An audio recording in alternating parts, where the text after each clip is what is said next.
लोकशाहीचा बुलंद आवाज, रिपब्लिकन वार्ता, महाराष्ट्र.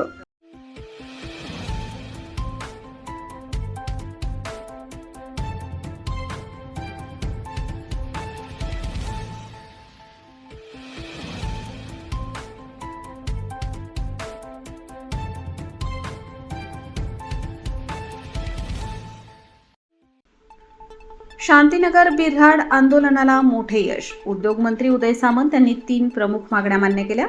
अतिक्रमणधारकांच्या पुनर्वसनाचा मार्ग मोकळा, FSI SRA योजना व 1 एकर जागेची घोषणा.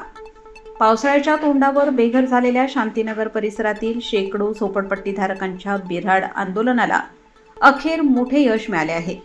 आंदोलनकर्त्यांनी शासनाकडे केलेल्या 3 प्रमुख मागण्या उद्योगमंत्री उदय सामंत यांनी मान्य केल्याची घोषणा केली. शुक्रवारी रात्री आंदोलनस्थळी भेट देत त्यांनी नागरिकांना दिलासा देणारे निर्णय जाहीर केले. MIDCच्या अतिक्रमण हटवण्याच्या कारवाईनंतर अनेक कुटुंबे उघड्यावर आली होती. पावसात महिला, लहान मुले आणि वृद्धांना मोठ्या हालअपेष्टा सहन कराव्या लागत असल्याने नागरिकांनी बिऱ्हाड आंदोलन सुरू केले होते. शासन व प्रशासनाशी सातत्याने पाठपुरावा आणि बैठका झाल्यानंतर अखेर सकारात्मक तोडगा निघाल्याने आंदोलनकर्त्यांमध्ये समाधानाचे वातावरण निर्माण झाले. उद्योगमंत्री उदय सामंत यांनी जाहीर केलेल्या निर्णयानुसार MIDC मार्फत आवश्यक FSI सुविधा उपलब्ध करून देण्यात येणार आहे. तसेच 2017 पूर्वीच्या पात्र झोपडपट्टीधारकांसाठी संबंधित परिसराला झोपडपट्टी घोषित करून SRA योजना लागू करण्याचा निर्णय घेण्यात आला आहे. याशिवाय बेघर झालेल्या नागरिकांच्या कायमस्वरूपी पुनर्वसनासाठी MIDC मार्फत तात्काळ 1 एकर जागा उपलब्ध करून देण्यात येणार असल्याचेही त्यांनी स्पष्ट केले. या निर्णयाचे आंदोलनकर्ते आणि स्थानिक नागरिकांनी स्वागत केले. अनेक दिवसांच्या संघर्षानंतर न्याय मिळाल्याची भावना नागरिकांनी व्यक्त केली. यावेळी आमदार सरोज आहिरे, विविध लोकप्रतिनिधी, MIDCचे अधिकारी, जिल्हा प्रशासनाचे प्रतिनिधी तसेच आंदोलनातील पदाधिकारी मोठ्या संख्येने उपस्थित होते. आंदोलनकर्त्यांनी शासनाचे आभार मानत जाहीर केलेल्या निर्णयांची तातडीने अंमलबजावणी करून शांतीनगरमधील नागरिकांचे पुनर्वसन लवकरात लवकर पूर्ण करण्याची मागणी केली आहे. तसेच आमचे परममित्र आणि प्रभागाचे लाडके नगरसेवक किरणजी जातील, तसेच मंचावर उपस्थित दीपकजी डोके, सचिन भाऊ सानप, आमचे संदीप भाऊ मोरे आणि इतर. 2 जूनला आमच्या रहिवासी लागला नसता हे आपल्या सर्वांना माहिती. परंतु प्रशासनाने कायद्याचा भंग करून 1 जून ते 30 सप्टेंबरच्या कुठल्या अतिक्रमणाला हात लावता येत नाही, तरी त्यांनी ते अतिक्रमण आमचे नवीन नगरसेवक झालेले हे बी आम्हाला फार चांगले. 25 दिवस आम्ही असे काढले. त्या दिवशी तर सर्प निघाला आणि बंदीत भरून ठेवला.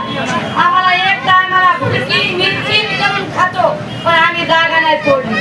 माया वाघाने चिले पिले सोडले, सगळ्यांसाठी माया वाघाने चिले पिले सोडले. बायकोची जाणीव नाही केली, त्याच्या स्वतःचा खर्च आमचा 1 रुपया बी नाही, पण माया वाघानं पंक्तीला बसून हात आलेला खाल्ला. ती आम्हाला जाणते. ताई आम्ही बैमान कधीच नाही बना. तुम्हाला कधी तुम्ही जेवढं आम्हाला पाठवून दिला ना, तर अक्षरशः आम्हाला वाटलं की आमचं घर आम्हाला भेटणार, म्हणजे भेटणार. त्याच्याने आम्ही हरलो नाही, तुमचा पाठिंबा सोडला नाही. आमच्या नगरसेवकला म्हणलं ताडपत्री, ते म्हणजे काय अडचण आहे की आमचे नगरसेवक खरंच चांगले, आमचे दीपक भाऊ डोके पण चांगले. सपोर्ट आम्हाला भरपूर केला. कोण्या गोष्टीची माया वाघांना अडचण येऊ दिली नाही. त्याच्यात आता म्हणून आमच्या पोटी यावा, तरी आम्ही त्याच्या उपकार करणार नाही.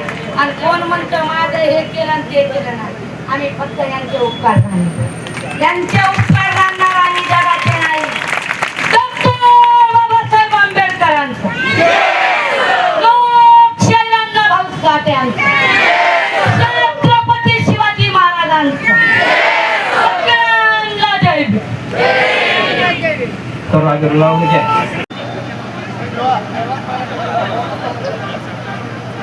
काही गोष्टी प्रशांत भाऊंनी बोलू नको असं सांगितल्यामुळे मी काही बोलत नाही. परंतु जे प्रामाणिक नेतृत्व असतं ते कधी हार मानत नाही. गेल्या 25 दिवसापासून जो व्यक्ती आईच्या आरामात राहू शकतो. ज्याला कुणाची गरज नाही तो आज या इथं राहत होता, रात्रंदिवस आपल्यासाठी झटत होता. काही गरज नव्हती त्याला. बऱ्याचशा ज्या ठिकाणचं अतिक्रमण काढलंय त्याच ठिकाणी परत भाऊ आपल्याला त्याच ठिकाणी जागा देतोय. हा म्हणजे सर्व महाराष्ट्रातला आणि भारतातला असेल. मी तुम्हाला अजूनही सांगतो, कुठल्याही गटबाजीला तटबाजीला कुठल्याही जाती व्यवस्थेला बळी न पडता, कुठल्याही 1500ला बळी न पडता नेतृत्व ओळखायला शिका तुम्ही. कारण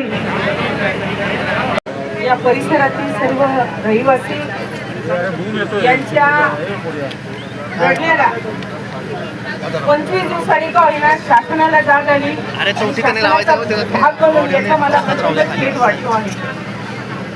आज प्रशांत भाऊ असतील, सर्व लोकप्रतिनिधींच्या माध्यमातून नागराज सामंत साहेब यांचं मी या विराट मोर्चामध्ये स्वागत करते. तुम्ही आमचं जेव्हा या विराट मोर्चाला भेट द्यायचं ठरवलं आणि आपल्या मागे मंत्री महोदय विधान परिषदेची मोठी जबाबदारी नाशिकची होती. आपण ज्या गडबडीत असतात तरी माननीय मुख्यमंत्री महोदय यांची भेट घेऊन त्यांच्याकडे पत्र दिलं, तक्रार केली. त्यांनी त्वरित नाशिक महानगरपालिकेच्या आयुक्त छत्री मॅडम यांना फोनद्वारे सर्व सूचना दिल्या, पत्रावर रिमार्क केले आणि ते रिमार्कचा फॉलोअप मी स्टार्ट केलेला. आणि जिल्हाधिकारी साहेबांना पण माहिती आहे की या क्रांतीनगरच्या वासियांचं दुःख दाबावलं जाते. तशी जर स्कीम आपल्याकडे ह्या सर्व नागरिकांसाठी जर मिळाली तर यांना मोफत घरे देणं शासनाची, तुमची, आपली सर्वांची जबाबदारी आहे. माझी आपल्याला विनंती आहे की जे घरकुल माळ्याच्या माध्यमातून इथे तुमचा आहे, हा माझा मतदारसंघ आहे साहेब, तिथे 1 मिनिट तुम्ही उभं राहून दाखवा. फक्त 1 मिनिट, जास्त 5 मिनिटं पण नाही म्हणत. 1 मिनिट जर तुम्ही तिथे उभं राहून दाखवलं, एखाद्या घरात तुम्ही श्वास घेऊन दाखवला मोकळा, तर यांची काय परिस्थिती आहे साहेब.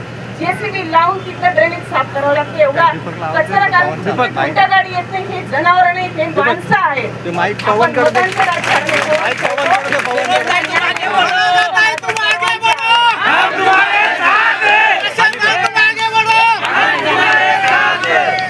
कारण ती परिस्थिती पण अत्यंत. आता आपल्या बरोबर महापौराला ज्या काही बिल्डिंग बांधलेल्या होत्या त्यावेळेस जे अक्षरशः स्लॅब गळता आहेत, ते ताटामध्ये प्रत्येक टॉयलेटचं पाणी या लोकांचे पडले. किती ताट सांगणार ही परिस्थिती आहे.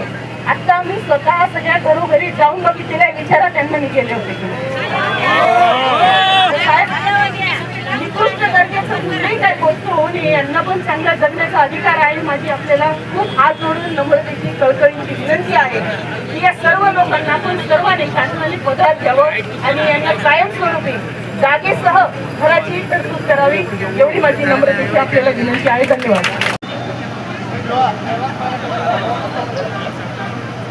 काही गोष्टी प्रशांत भाऊंनी बोलू नको असं सांगितल्यामुळे मी काही बोलत नाही.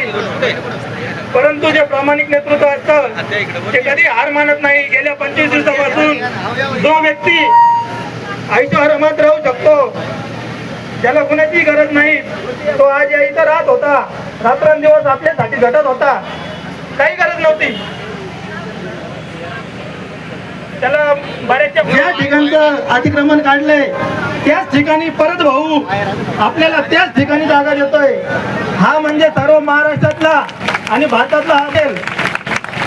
मी तुम्हाला अजूनही सांगतो, कुठल्याही गटबाजीला तटबाजीला कुठल्याही जाती व्यवस्थेला बळी न पडता, कुठल्याही 1500ला बळी न पडता नेतृत्व ओळखायला शिका तुम्ही. कारण मुख्यमंत्र्यांपासून तर प्रत्येक मंत्र्यांपर्यंत हे आंदोलन जर कोणी घेऊन गेले असेल तर ते फक्त आणि फक्त गुणरत्न सदावर्ते साहेब आणि जयश्रीताई पाटील यांच्यामुळे हे संघटन गेलं. आणि आपल्या लाडक्या आमदार यांनी देखील मुख्यमंत्र्यांच्या दालनात आपला प्रश्न मांडलेला आहे, माननीय आयुक्त यांच्या दालनात देखील आपला प्रश्न मांडलेला आहे. आणि वेळोवेळी 1 डे पासून, पहिल्या दिवसापासून तर आजच्या शेवटच्या दिवसापर्यंत ताईंनी आपली साथ कधी सोडली नाही आणि सोडणारही नाहीत. आणि आज देखील ताई आपल्यासाठी पावसाचे उभं राहिले. त्याबद्दल ताईंचे मनापासून आभार. आपली साथ अशीच कायम राहिली तर पक्के घरे मिळवून देण्यापर्यंत देखील ताईने आपल्या दिलेलं आहे की जोपर्यंत पक्के घरे SRA च्या माध्यमातून मिळणार नाही तोपर्यंत मी तुमच्या सोबत आहे. त्याबद्दल ताईंचे मनापासून आभार. आणि माननीय उद्योगमंत्री साहेब दरबारीपर्यंत आलेले आहेत. 10 मिनिटात पोहोचतील. आपला दोष कमी झाला नाही पाहिजे.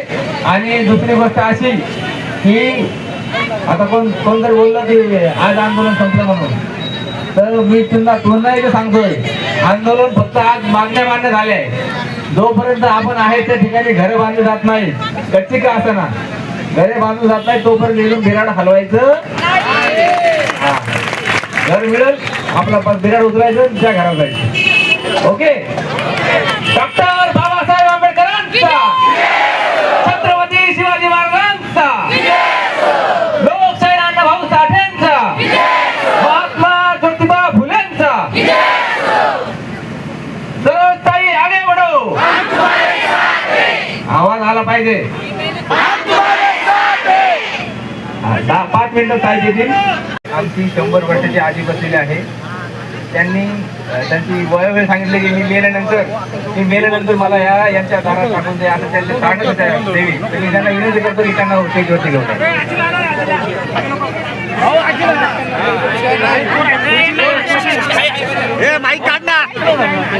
आपल्या न्यायासाठी लढणारे माझे सर्व बंधू आणि भगिनी उपस्थित आमदार मोठ्या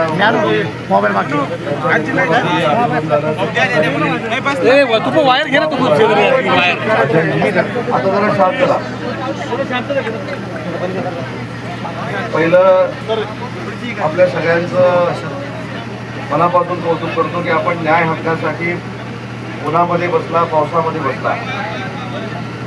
परंतु मला असं वाटतं की इतक्या वर्षामध्ये जेवढ्या लोकप्रतिनिधींनी बैठका केल्या नसतील तेवढ्या प्रशांनी 1 महिन्यामध्ये बैठका केलेल्या आहेत.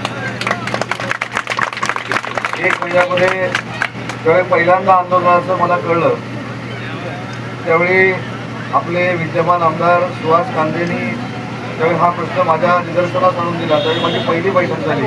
त्यावेळी देखील आंदोलनकर्ते उपस्थित होते, आमचे जिल्हा समना देखील होते आणि आधी पोलीस देखील त्या ठिकाणी होते. दुसऱ्या वेळी जेव्हा बैठक झाली ती प्रशासनाची बैठक झाली. तिसरी बैठक झाली ती प्रशासनची त्यांचे सर्व सहकारी आणि प्रशासन अशी बैठक झाली. चौथी बैठक जी झाली ती माझ्या समवेत दीपकजी असतील, प्रशांतजी असतील, त्यांचे सर्व सहकारी असतील त्यांच्याबरोबर बैठक झाली. 5वी बैठक जी झाली ती या लोकांची स्थानिक पातळीवर झाली. आणि 6वी बैठक जी झाली काल माझ्या दालनामध्ये पुन्हा एकदा बैठक झाली. आणि ती बैठक झाल्यानंतर तुमच्यासाठी निर्णय करून मी आज नाशिकमध्ये आलेलो आहे. त्यामुळे तुम्हाला चिंता करण्याची काही आवश्यकता नाही. परंतु काही गोष्टी राज्याच्या मुख्यमंत्र्यांना आहे, राज्याच्या उपमुख्यमंत्र्यांना देखील आहे. त्याच्यामुळे तुम्ही 3 मागण्या माझ्याकडे केलेल्या होत्या. पहिली मागणी होती की MIDCला जागा ताब्यात घेत असताना तुमच्या गृहनिर्माण संस्था स्थापन झाल्यानंतर ती जमीन FSIचं काउंट करून तुम्हाला दिली पाहिजे अशा पद्धतीची तुमची एक मागणी होती. त्या दृष्टीनं देखील आम्ही सकारात्मक आहोत. आम्ही ते कुठेही नाकारलेलं नाही हे देखील मी जाहीरपणाने या ठिकाणी सांगतो. दुसरी तुमची मागणी अशी होती की 2017 मध्ये नाशिक महानगरपालिकेमध्ये आपल्याला स्लम डिक्लेअर करायचा एक ठराव झाला. मला सवय झाली त्यामुळे ते काय नको त्या भाषेत बोलू दे, शिव्या घालू दे, मला काही फरक पडत नाही. त्यांची शिवी ही मला ओवीसारखी आहे, त्याच्यामुळे ती चिंता तुम्ही अजिबात करू नका. पण त्यांचा जो काही गैरसमज झाला होता तो दूर करण्याची जबाबदारी प्रशांतजीने मला आता दिलेली आहे. सदावर्ते साहेबांचं म्हणणं असं होतं की मी जमीन ती लाटलेली आहे. मी आताही आवाहन करतो या नाशिक जिल्ह्यामध्ये 1 इंच जरी माझी किंवा माझ्या कुटुंबाची जमीन असेल तर मी राजकारण सोडायला तयार आहे. त्याच्यामुळे माझी विनंती, मी सदावर्ते साहेबांचा दोष त्याच्यामध्ये म्हणत नाही. त्यांना कुणीतरी चुकीचं प्रिंट केलं असेल, चुकीची माहिती त्यांनी घेतलेली असेल, त्याच्यामुळे त्यांची देखील मनातली इच्छा होती की या गरीब जनतेला न्याय द्यावा आणि ते देण्यामध्ये आम्ही यशस्वी झालोय आणि एकनाथ शिंदे साहेबांच्या शिवसेनेत यशस्वी झालो. तिथे भाषण म्हणजे बोलायला आली आम्ही 25 दिवसापासून इथे राहत असताना मच्छर चावत होते. मच्छर चावता चावता साप आला. पण ती महिला पण एवढ्या ह्याच्या महिला आहेत एवढ्या खंबीर आहेत तो साप पकडला आणि बाटलीचा म्हणजे एवढा खंबीर आहे साहेब. आणि माझे प्रशांत खरात, माझे छोटे बंधू अतिशय चांगल्या पद्धतीने नेतृत्व केलं ह्या आंदोलनाचं. पुढे एक पाऊल पुढे गेले, एक पाऊल पाठीमागे आले आणि ह्या लोकांना न्याय देऊन दिला. नाही तर एखादं आंदोलन करत असताना तटस्थ भूमिका घेत असतात आणि त्या भूमिकेमधून काही भेटत नाही. आज माननीय ह्या महाराष्ट्र राज्याचे संवेदनशील उपमुख्यमंत्री एकनाथ शिंदे साहेब, तसेच आमचे उदय सामंत साहेब, तसेच आमचे जिल्हा प्रमुख अजयजी बोरस्ते, उपमहापौर विलास शिंदे अण्णा यांचा मी आभार व्यक्त करतो. आणि साहेबांनी जी आपल्याला विनंती केली आहे, विनंती म्हणजे न्याय देऊन विनंती केली, विनंती केली नाही. कुठेतरी आता आपल्याला एक मंगल कार्यालय प्रशासन करून देईल, तिथे आपली जेवणाची सोय होईल, खायची सोय होईल, राहायची सोय होईल, याची सर्वांनी नोंद घ्यावी. आता लगेच प्रशासन आपण ती गोष्ट करावं लागणार आहे. आणि सगळ्यावर मार्ग निघू शकतो, तो मार्ग आपण काढलेला आहे. त्याच्यामुळं तुमच्या सगळ्यांची, विशेषतः महिला भगिनींची काळजी घेणं गरजेचं आहे. आधीच्या देखील कुटुंबाची काळजी घेणं गरजेचं आहे. त्याच्यामुळे मी जे तुम्हाला आंदोलन थांबवण्याचं आवाहन केलंय, विनंती केली, त्यामुळे आपण हे आंदोलन थांबवावं. जी विनंती प्रशासनाने केली की सदावर्ती साहेबांची चर्चा करावी, तरी 100% आपण आंदोलन थांबवल्यानंतर सदावर्ती साहेबांची देखील चर्चा करणार आहे.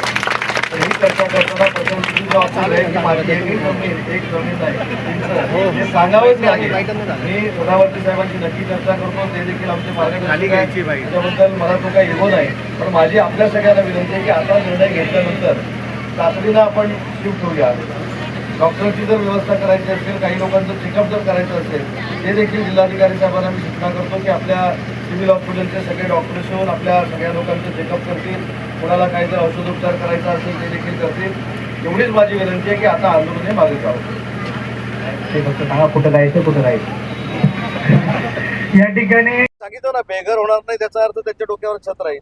आणि जोपर्यंत त्यांना ठोस निर्णय होत नाही तोपर्यंत 1 एकर जागा तात्पुरत्या घरांसाठी आम्ही MIDC द्यायचा निर्णय घेतलेला आहे. आपण या ठिकाणी आता भेट दिली आहे. आंदोलन जवळपास 25 दिवसापासून होते. प्रशासनासोबत काय नेमक्या चर्चा झाल्या होत्या? आंदोलनामध्ये देखील मोठ्या प्रमाणात संभ्रम अवस्था आजही आहे. तर याच्यामध्ये प्रशांत जी इथं आहेत, त्यांनी खऱ्या अर्थानं या सगळ्यांचं नेतृत्व केलं होतं.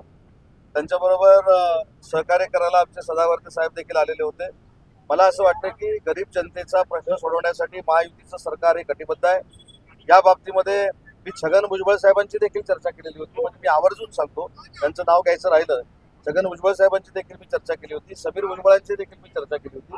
त्या सगळ्यांशी चर्चा करून हा आम्ही निर्णय घेतला की या गरीब जनतेला बेघर व्हायला द्यायचं नाही आणि त्याच्यासाठी सध्या त्यांच्या तात्पुरत्या स्वरूपाच्या घरांसाठी 1 एकर जमीन द्यायचा आम्ही निर्णय घेतलेला आहे. सदावर्ती देखील नुसतं येऊन आश्वासन देऊन ते जर पूर्ण झालं नाही तर याच्यात दुपटीनं आंदोलन होऊ शकतं, याची जाणीव मला असल्यामुळं त्यांच्या ज्या 2-4 मागण्या होत्या त्या पूर्णतः मान्य करून मी या ठिकाणी आलेलो आहे. त्यांची पहिली मागणी होती की MIDCची 1 एकर जागा त्यांच्या तात्पुरत्या घरांसाठी देणं आवश्यक होतं. ते देखील देण्याचा निर्णय काल आम्ही बैठकीमध्ये घेतलेला आहे. ती जागा त्यांनीच फायनल केलेली आहे. दुसरी महत्वाची गोष्ट, SRA मधनं हा जर प्रोजेक्ट घ्यायचा असेल तर 2011 पूर्वीची स्लम डिक्लेअर करणं गरजेचं आहे. ते निर्देश माननीय मुख्यमंत्री आणि एकनाथ शिंदे साहेबांनी देखील आयुक्तांना दिलेले आहेत. मी स्वतः आयुक्तांशी बोललेलो आहे. महानगरपालिका याच्यामध्ये पुढाकार घेऊन ते स्लम डिक्लेअर करण्याचं काम देखील करणार आहे. तिसरा मुद्दा त्यांनी असा माझ्याकडे ठेवलेला होता की FSIच्या अधीन राहून या घरांसाठी जर MIDC जागा देता आली गृहनिर्माण संस्थेला, त्या दृष्टीनं देखील आम्ही सकारात्मक विचार करतोय. परंतु आज आंदोलनाला बसलेली मंडळी जी आहेत, गरीब जनता जी आहे, ही बेघर होणार नाही याची जबाबदारी आम्ही स्वीकारली आहे. माझे सर्व बंधू आणि भगिनी उपस्थित, आमदार महोदय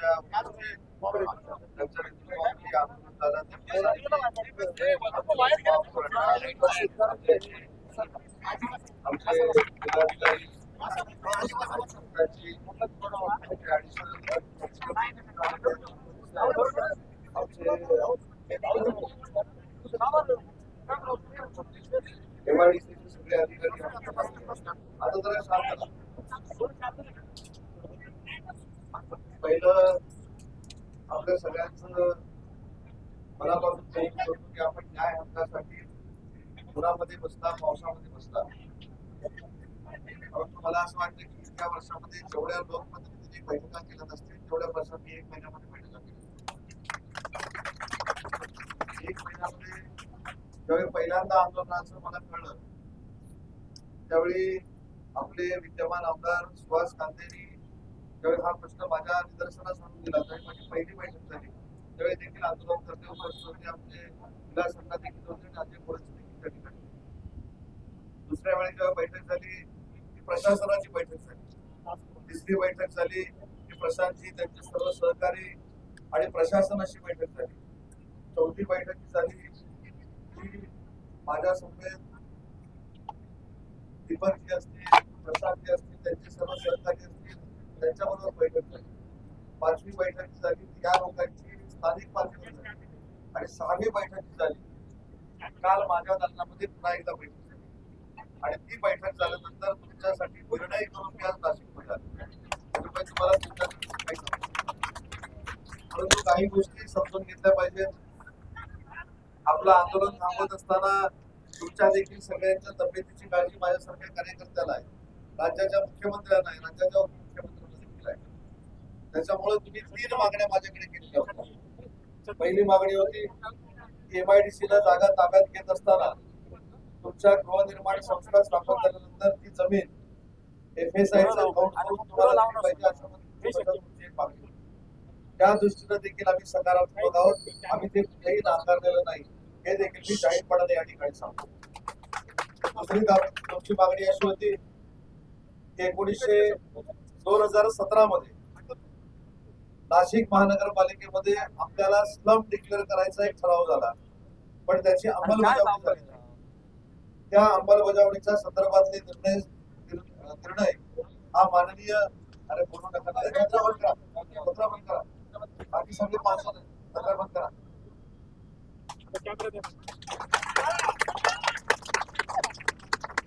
दुसरी आपली मागणी होती की 2017 मध्ये जो महानगरपालिकेचा ठराव झाला त्या ठरावाप्रमाणे तुमच्या झोपड्या 2011 पूर्वीच्या आहेत असा जो ठराव करावा लागतो आणि झोपडपट्टी डिक्लेअर करावी लागते ती अजून झालेली नाही.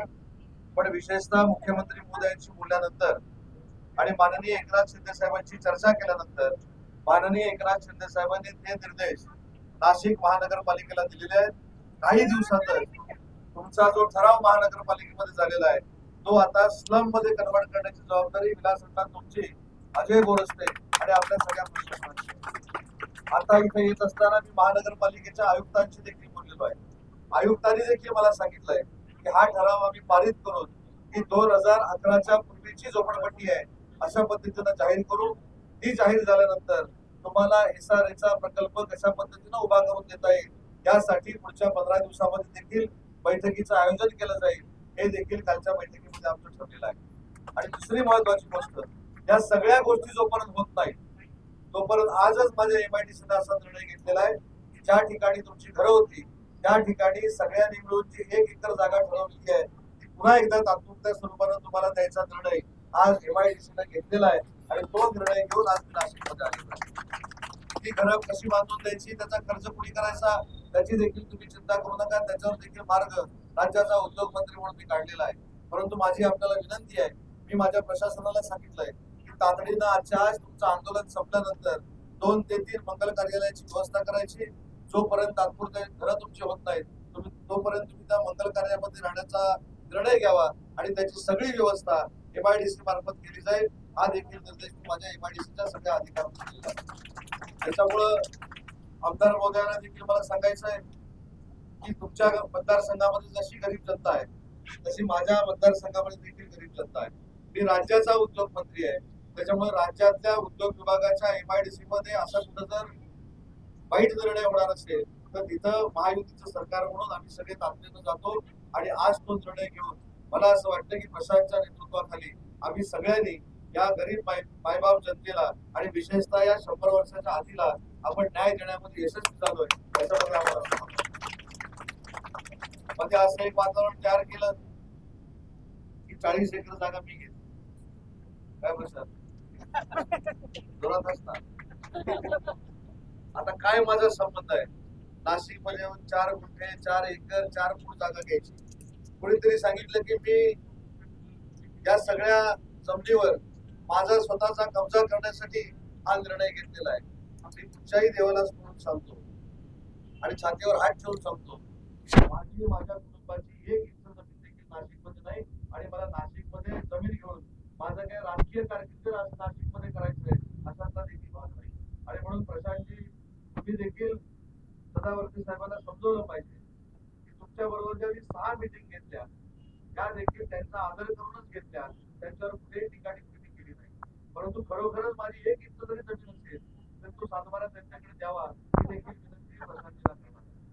त्याच्यामुळं शासन म्हणून आम्ही तुमच्याशी प्रामाणिक आहोत आणि जे जे काही मी इथं सांगितलंय ते आमचे जिल्हाधिकारी आयुष प्रसाद जे आहेत त्यांच्या साक्षीला सांगितलेलं आहे आणि त्यांनी देखील मला वचन दिलेलं आहे या गोरगरीब जनतेसाठी या गोरगरीब जनतेसाठी जे काय करावं लागेल ते तुमचे नाशिकचे जिल्हाधिकारी करायला तयार आहेत. म्हणून त्यांचं देखील तुमच्या वतीनं अभिनंदन करतो, त्यांना देखील धन्यवाद देतो आणि भविष्याच्या कालावधीमध्ये आम्हाला थोडे दिवस आपण द्यावे, कारण तुमच्या डोक्यावरचं हिरावलेलं छत हे कायमस्वरूपी तुम्हाला मिळवून द्यायचं आहे आणि ते कायमस्वरूपी मिळवून देत असताना आज जे इथे मी तुम्हाला सांगायला आलोय त्याच्यात एकही शब्द खोटा होणार नाही.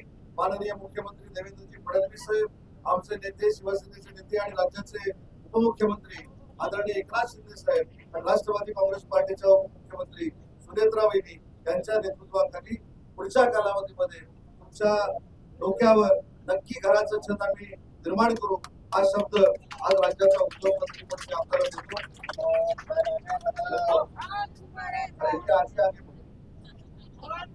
त्या 100 वर्षाच्या आधीनं आंदोलन केले ती आगीमुळे आपण काम खातो आहोत. त्याच्यामुळे ती काय माझा जयघोष करून घेण्यासाठी इथं आलेलो नाही, गरिबांना आणि गरीब जनतेला न्याय देण्यासाठी इथं आलोय. आणि मला असं वाटतं की माझं मनोगत ऐकल्यानंतर तुमचं नक्की समाधान झालं असेल आणि बोललेल्या शब्दावरनं उदय सामंत कधीही मागे येणार नाही हा देखील शब्द देतो. प्रशांतनं देखील जे कष्ट घेतले त्याबद्दल त्याचं देखील अभिनंदन करतो. माझा सहकारी दीपक त्याने देखील याच्यामध्ये कष्ट घेतले, आमच्या सर्व सहकार्यांनी कष्ट घेतले, त्यांचं देखील मनापासून कौतुक करतो. आमदार महोदयांचं देखील मनापासून कौतुक करतो आणि पुन्हा तुम्हाला कधी आंदोलनाची वेळ येणार नाही हा शब्द देतो आणि माझं मनोगत संपवतो. जय हिंद, जय महाराष्ट्र. रिपब्लिकन वार्ता महाराष्ट्र न्यूजसाठी प्रतिनिधी विवेक बनकर, Nashik. Subscribe now and press the bell icon. Never miss an update.